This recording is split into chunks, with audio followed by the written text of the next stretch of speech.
Daredevil stunts promise the ultimate rush. But behind the bravado and the cameras lie stories that cross the line from courage into pure stupidity.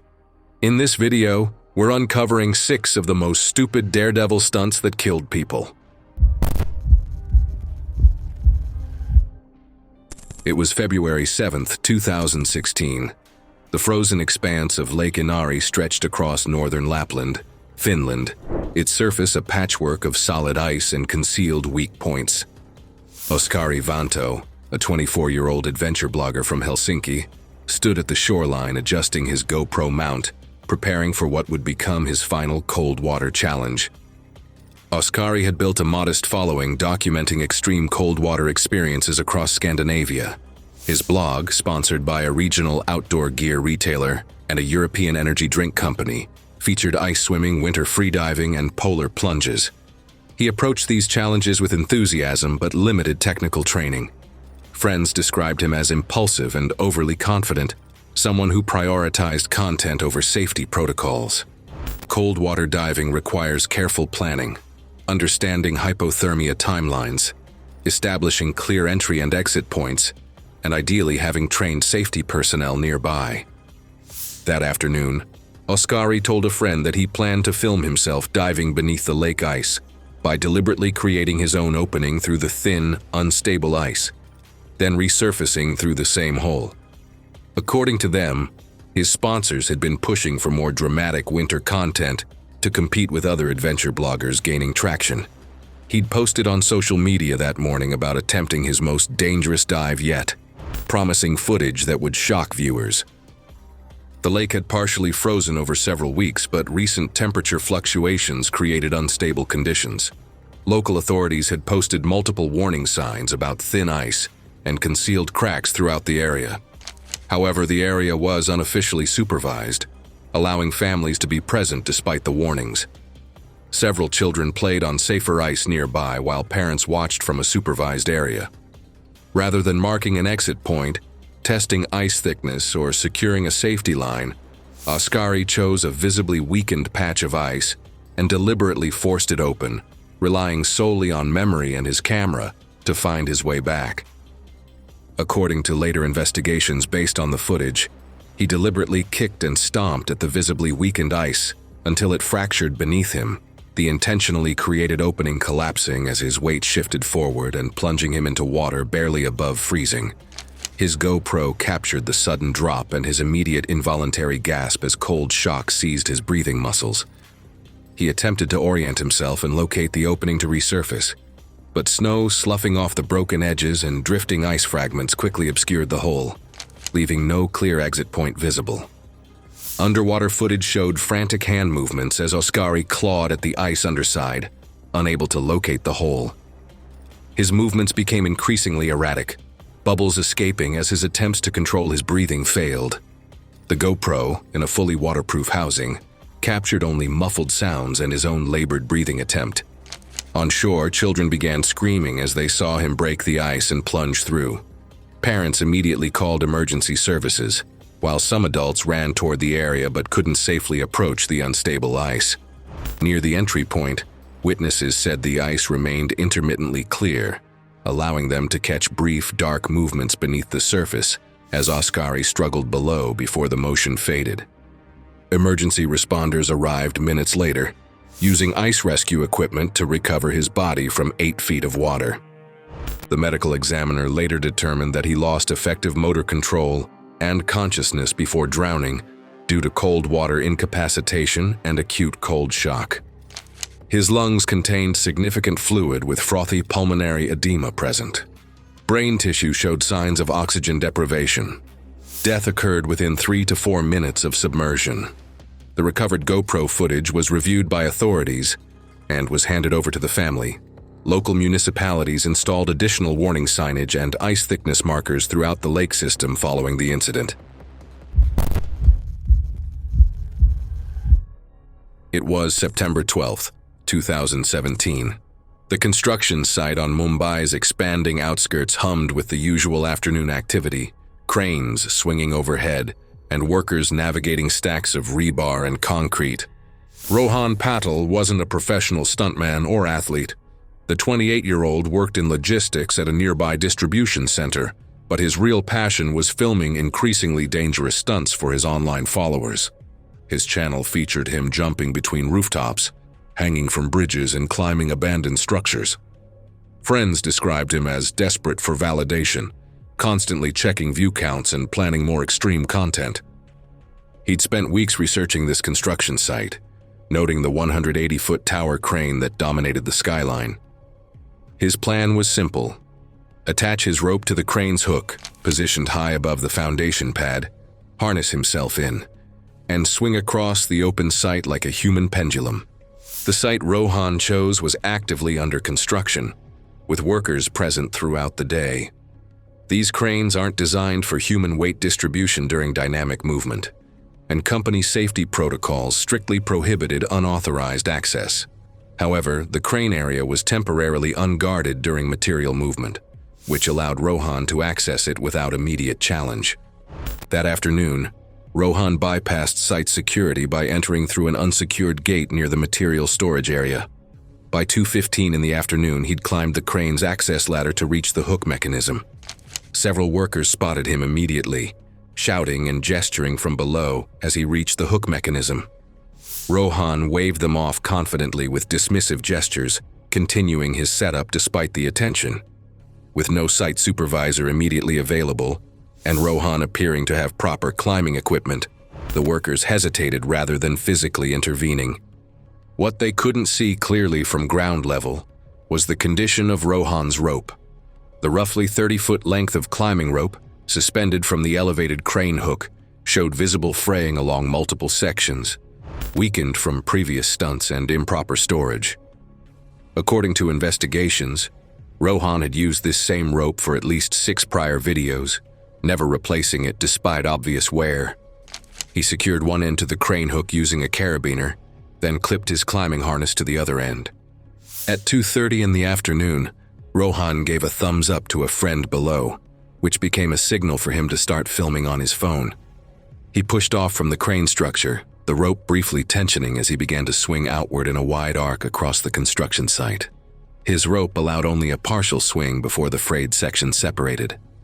The rope lasted only seconds before the frayed section failed under the sudden dynamic load, the distinct snap audible across the site. With the crane hook positioned high above the foundation pad, there was nothing to arrest his fall. Rohan screamed as he dropped an estimated 70 feet, his body rotating helplessly before slamming onto the concrete foundation pad. Workers rushed toward him, their shouts mixing with Rohan's agonized cries. He remained conscious but unable to move, blood pooling beneath him. Paramedics arrived 18 minutes later, responding to the site's foreman, but by the time they reached Rohan, he had lost consciousness from blood loss and trauma. Death occurred within 30 minutes of impact despite the paramedics' efforts. Pronounced at the scene after rapid assessment, confirmed no vital signs. The medical examiner's report documented massive pelvic fractures and multiple broken ribs that lacerated internal organs. Blunt force trauma to his torso caused catastrophic internal bleeding. Mumbai police launched an investigation into site security failures and unauthorized access. Labor inspectors temporarily shut down construction while reviewing safety protocols.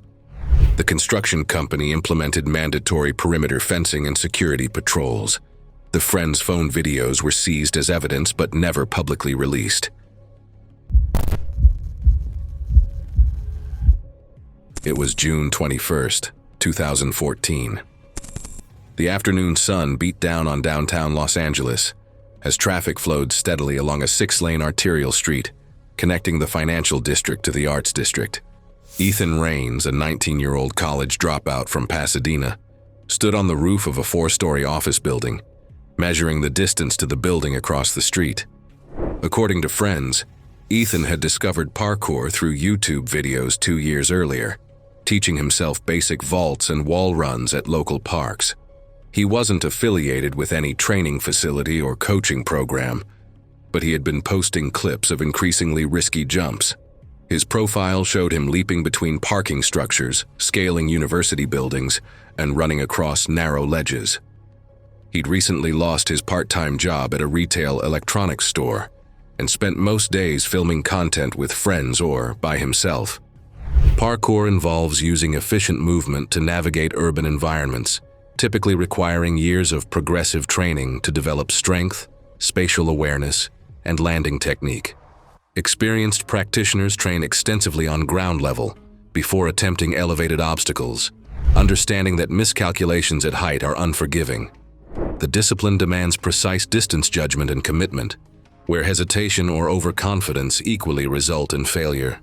That afternoon, Ethan planned his most ambitious stunt yet, jumping the gap between two buildings over active traffic. No traffic control was in place, no spotters assisted him, and he'd informed no one of his intentions. The buildings sat at equal height, but the landing roof had a raised ventilation unit that reduced his margin for error. The roof was accessible via an unsecured fire escape, allowing him to reach the edge without any formal authorization. Based on security footage that partially spotted Ethan on the roof, he spent 30 minutes preparing, mounting a front-facing camera to his helmet and testing angles. Multiple office workers in adjacent buildings noticed him, but most assumed he was a maintenance contractor. He performed warm-up exercises, then backed up to create a running start. His sneakers, designed for skateboarding rather than parkour, had worn treads that would compromise his traction. Ethan sprinted toward the edge and launched himself into the air. Traffic continued flowing below, drivers unaware of the body hurtling overhead. He misjudged the distance by several feet. Instead of reaching the opposite roof, his forward momentum collapsed mid-air, and he plunged straight down into traffic. His body struck the windshield of a moving sedan in the center lane, impacting chest first with explosive force. The glass caved inward as his torso folded over the hood, his legs whipping upward before gravity pulled him off the vehicle. He slid down the hood and slammed onto the asphalt in front of the car, motionless. The sedan screeched to a stop as surrounding vehicles braked hard, tires smoking and horns blaring. Pedestrians on the sidewalks began screaming, and several drivers exited their cars in shock. The sedan's driver immediately called emergency services while others waved traffic back. Police and paramedics arrived 11 minutes later. Ethan lay supine on the asphalt several feet in front of the stopped sedan, his body twisted unnaturally, helmet fractured on one side. They found no pulse and no spontaneous respiration. Massive trauma was immediately apparent, and resuscitation was not attempted. The coroner's report documented catastrophic blunt force trauma consistent with a high-velocity vertical fall onto a vehicle and roadway. Death was determined to be instantaneous upon impact or within seconds, rendering survival impossible.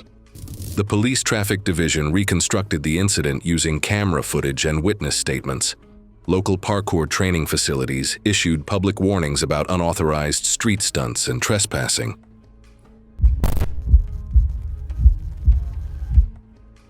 It was March 18, 2017. The Pune suburban railway platform buzzed with the usual evening commuter rush as passengers waited for the next local train.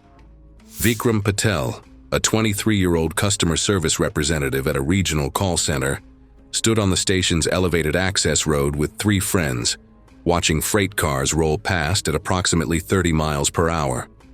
Vikram was known among his friends for doing impulsive, poorly thought-out stunts during hangouts, jumping from low rooftops, sprinting across traffic gaps, and daring others to follow him into risky situations. His co-workers at a fabric factory recounted his injuries or close calls from weekends spent messing around rather than training or planning. Railway environments present extreme dangers that compound with movement. Trains create powerful air displacement that can pull objects and people toward them. Clearances between moving cars and fixed structures are calculated for cargo rather than human bodies, and timing miscalculations at these speeds leave zero margin for recovery. Indian Railways strictly prohibits unauthorized track access, with signage posted throughout stations warning of electrocution, collision, and fall hazards. That evening, Vikram convinced 3 friends to accompany him to a freight corridor he had pointed out casually after work, treating it as an idea he wanted to attempt once. The location offered an elevated embankment beside the tracks where he could position himself level with the passing train cars. Railway police typically patrolled stations during peak hours, but coverage along suburban freight routes remained inconsistent. As the train approached, his friends hesitated and remained several yards back, while Vikram continued positioning himself beside the tracks, relying on mental rehearsal and observation of previous trains rather than any physical practice. At around 7 in the evening, a freight train approached carrying shipping containers on flatbed cars. Vikram positioned himself on the embankment while his friends stood several yards back, watching. He'd performed only 3 successful backflips in his life, all on stationary ground. The train's speed created wind turbulence he hadn't anticipated, and the gaps between cars varied unpredictably. As the third flatbed car passed, Vikram launched himself backward into his rotation. His timing was off by less than a second. Vikram's rotation was incomplete when his body met the train. His back struck the side of the moving flatbed car with crushing force, the impact audible over the train's rumble. The collision arrested his rotation instantly, snapping his body sideways before gravity pulled him down. He fell directly onto the tracks between the rails. His body was positioned near the track center line, allowing multiple wheels to roll over him as the train continued forward. Multiple wheels passed over his torso before the train's length carried it past. Friends screamed from the platform and froze in place, witnessing the impact without any means to intervene. One friend called railway emergency services after snapping out of it.